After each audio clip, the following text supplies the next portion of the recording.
眼前的这幅诡异恐怖的场景啊，不是外星人侵占地球，也不是在拍抢银行的电影，而是著名奢侈品巴黎世家1个多月前刚发布的2023年春夏时装秀。巴黎世家应该是过去3-4年以来最有争议同时又最破圈的奢侈品牌，没有之一。作为时尚奇葩中的吐槽之首巴黎世家让人惊讶的不只是它的秀这双鞋标价12000，还全球限量100双这只宜家同款购物袋13000，以及这种把 T 恤和衬衫缝在一起的设计，好多人也是看不懂这品牌60%的消费者是00后。那这家公司近几年有多挣钱呢？这么说吧，巴伦西亚嘎现在已经是法国第2大奢侈品集团开云集团的绝对主力，销售额都跟 BV 一样了。我甚至认为这个品牌再冲一段时间巴黎世家没准比杨树林还能打。在开云集团里，除了 GUCCI 就属他2年后直接干到老2，不是没可能。很多人就不理解，你说这个牌子凭啥能赚到钱呢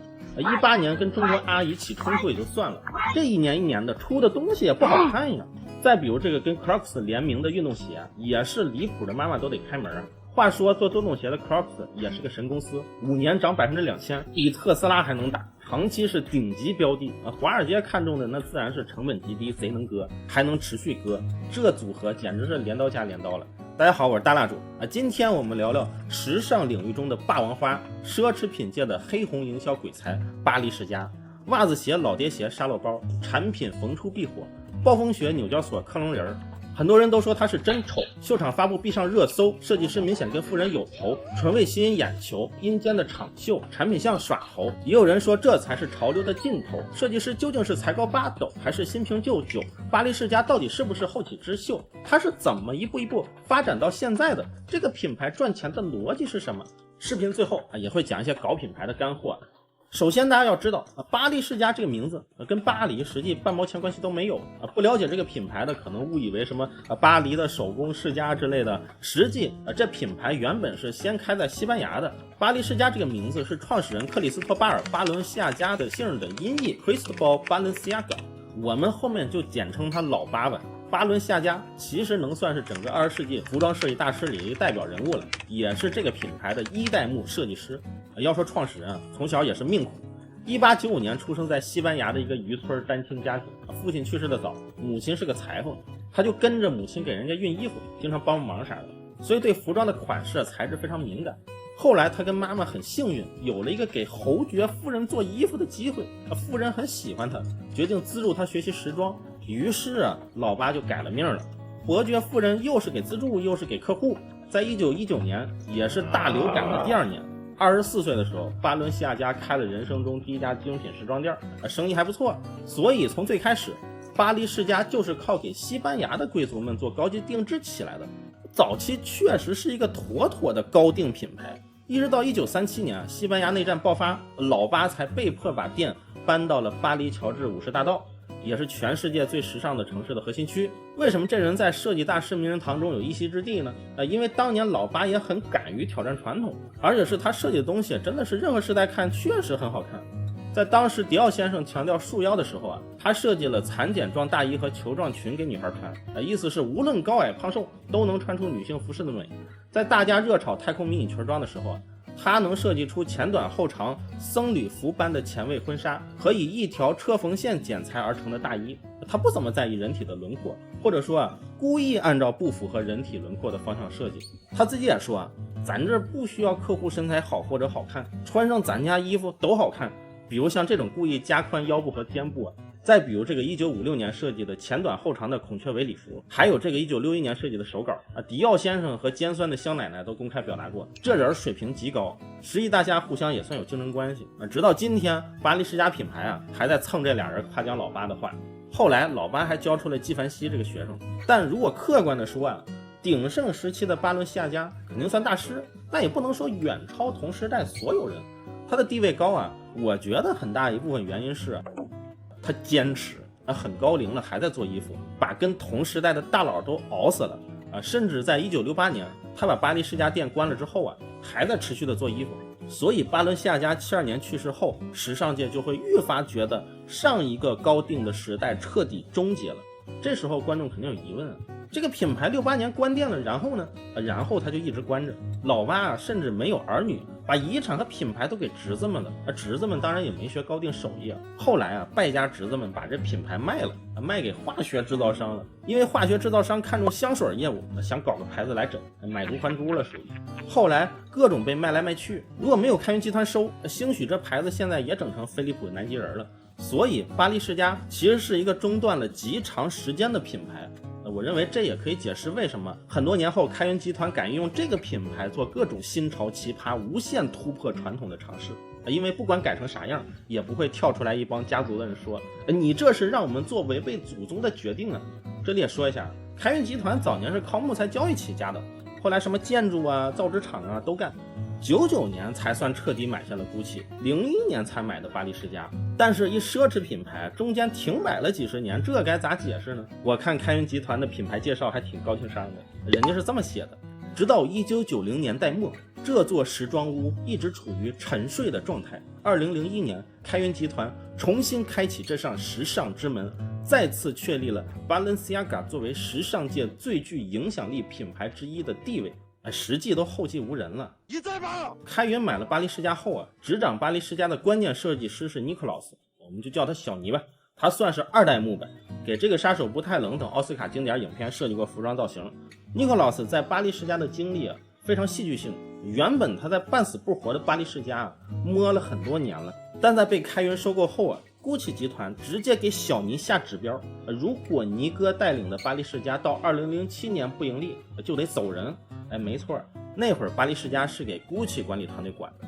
我甚至觉得现在没准一定程度都是毕竟都联动成那样的。不过小尼哥也是很给力，2005年推出的巴黎世家秋冬系列一鸣惊人，不仅实现了盈利，还被麦当娜、珍妮弗康奈利、妮可基德曼把衣服穿到了第2年的奥斯卡颁奖典礼上。同一年，尼哥也是设计出了巴黎世家最受欢迎的机车包。原本这个机车包啊，董事会直接给否了这么难看，觉得这啥呀这是。但是后来很多超模看到这款样品都问怎么买，然后才推向了市场销售真香。说到这里小尼哥的操作让我觉得跟现在一些基金经理似的，反正规定时间内业绩肯定上不去了，过于拉了只能梭哈，因为赔多赔少自己都是走人，还不如赌一把，结果赌成了。不过2012年，尼哥跟巴黎世家的缘分也是走到了尽头，跳槽去了 LV， 现在也是 LV 的时尚总监。2012年，巴黎世家的新创意总监就变成了最爱在 T 台上奔跑的设计师纽约当红设计师亚历山大王对，不要念成亚历山大王因为王大人是宝岛人。在2012年那会儿凭借酷女孩人手一个的腰包火遍了纽约和全球时尚圈。前年国内消费投资界大火的 Bossy 强调的无性别服饰其实人家王老师2009年就玩剩下了。王老师加入让巴黎世家的风格从尼克劳斯时候的精致时尚转化成了中性街头。虽然也实现了销售额每年2位数增长，但是因为没有什么革命性的突破，在巴黎世家目前的品牌历史上，我看也没有承认它是3代目的意思。那让巴黎世家彻底的改头换面，还是他们最具争议的设计师3代目 Demna 也算时尚圈的老红人了。我丹哥也是社会人，绝对的社会我丹哥，后面会解释。在2009年、2013年之前，他任职 LV。对，这些公司整天就是呼哇设计师，就跟前几年游戏直播平台呼哇游戏主播一样。Demna 是个80后，能把线上流量玩明白。他在2015年加入巴黎世家的时候还是时尚品牌维特蒙的创始人维特蒙很多人以为是 Demna 攀上了巴黎世家的高枝，但在开云集团的视角却不是。维特蒙从创立到发展，展示了 Demna 的一个很稀缺的能力，就是以最快的速度打造爆款的能力。在 Demna 加入巴黎世家之前，维特蒙只出了3季就成了声震整个时尚圈的品牌。肯达尔詹娜、卡戴珊都是维特蒙的粉丝。还有谁？当时的开云也正需要这么个人，因为2010到2012 3个财年年报显示，开云集团的扣除存货后计算的速动比率分别为 0.7、0.56 和 0.85。 大家可以理解成这说明企业的偿债能力比较弱，但集团的流动负债中短期借款还在快速增加，所以当时开云确实处在一个持续偿还借款压力比较大的一段时间，一定要舍得用一些牌子把流量搞起来，爆款搞起来。对品牌有理解的都知道啊，奢侈品过于打爆款，过于年轻化，就像饮鸩止渴。这2年开源对 GUCCI 曾经过度年轻化的战略，还是有点小后悔的。当时啊，他们旗下的 GUCCI、BV、YSL 肯定是舍不得用来整大活的，让巴黎世家整就完事儿了。其实我始终认为啊，时尚行业不存在什么纯靠设计师力挽狂澜啊，这些故事都是讲给小可爱的。时尚行业买家们永远喜欢设计总监当这个救世主啊，品牌这么强调，主要是这种故事符合多数人的胃口。这个时代的奢侈品啊，就是集团式太阳，各个品牌围绕着太阳转，集团战略决定一切。那个时期，奢侈品整个行业内部也有害怕电商冲击的大讨论。所以当时就算没有耽搁呀，开云也会找一个敢于乱冲的设计师。市场上最不缺的就是被冷藏敢冲的设计师，是集团需要内部出一个品牌来激进，来放下身段玩流量，最好还别影响已经积累的品牌文化。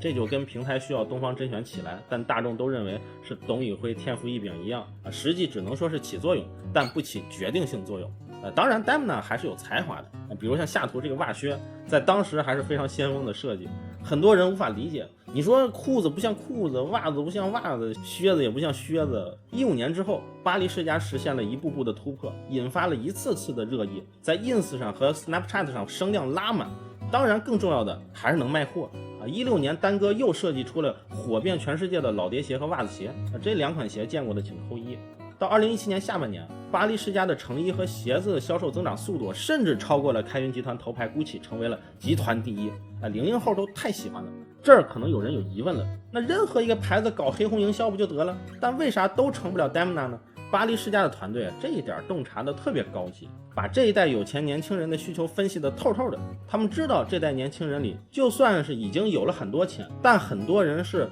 疯狂消费与抵制资本主义的矛盾混合体。年轻人有时觉得我厌恶那样的人，有时又暗自想，我也想追名逐利成为那样的人。富3代们其实也有他们迷茫的地方，所以大家会觉得巴黎世家的每场秀还挺有意思的。因为这个品牌确实会旗帜鲜明的反消费主义、反老钱、反资本主义，绝对是各种先锋，